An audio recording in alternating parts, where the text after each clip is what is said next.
une évidence. Je voudrais qu'on Mais puisse également parler de santé. Vous oui, l'avez parlé, vous venez d'évoquer la question des déserts oui. médicaux. Sur RMC ce matin, l'avocate des plaignants d'Orpea annonçait que 80 plaintes allaient être déposées. Est-ce qu'avec vous, vous ferez en sorte que, est-ce qu'il faut sortir la question de la dépendance, est-ce qu'il faut sortir la question des EHPAD de ces entreprises privées à but lucratif? Dans mon projet, j'interdirai toute nouvelle autorisation d'EHPAD à but lucratif. Vous Ce interdisez les système, futurs, est-ce que vous interdisez aussi ceux qui on existent? transformera progressivement ce qui existe en système public ou mutualiste ou coopératif, bref, à but non lucratif.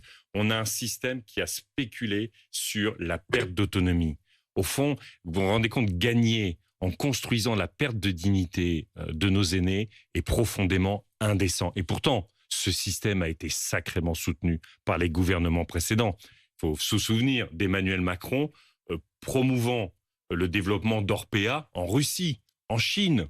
C'est pour vous dire à quel point, dans ce quinquennat qui Ils s'achève... ont une complicité, vous estimez, aujourd'hui, en tout cas, au tout le gouvernement? monde savait. Tout le monde savait.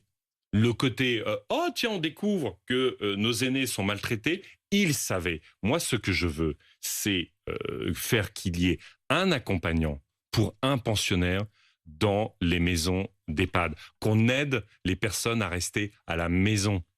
Et qu'on Ça, ait c'est des aussi ce lieux. que dit Emmanuel Macron Oui, aujourd'hui, mais c'est pas quand ce il qu'il dit fait. ma prime Je suis adapte, désolé. c'est-à-dire pour D'accord. adapter les logements. D'accord, mais c'est bien. Enfin, il a gouverné Là, 5 là-dessus, ans. vous êtes d'accord, quoi. Il a gouverné 5 ans, Emmanuel Macron.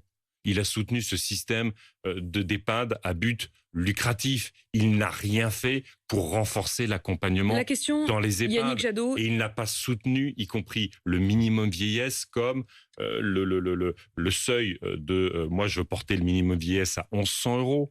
Et je veux que, quand vous avez fait une carrière complète, vous ayez pas moins que le SMIC. C'est le moindre. SMIC que vous, d'ailleurs, vous voulez porter à 1 500 Mais vous savez, la €. santé, pour nous, j'étais il y a quelques jours à Ivry-sur-Seine. C'est une commune à la frontière de Paris, à côté d'un incinérateur, à côté du périphérique. Les enfants, ils souffrent massivement d'asthme.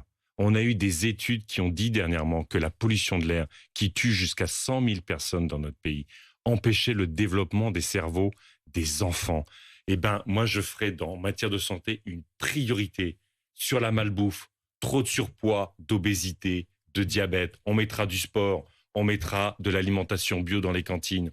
La pollution de l'air, je l'ai dit, c'est aussi la sortie des pesticides. On voit combien j'étais dimanche dernier avec toute l'équipe du film Goliath. Si vous n'avez pas vu ce film, il est formidable sur les lobbies des pesticides et les maladies qui se développent. Donc allez voir malheureusement. Goliath et votez Jadot.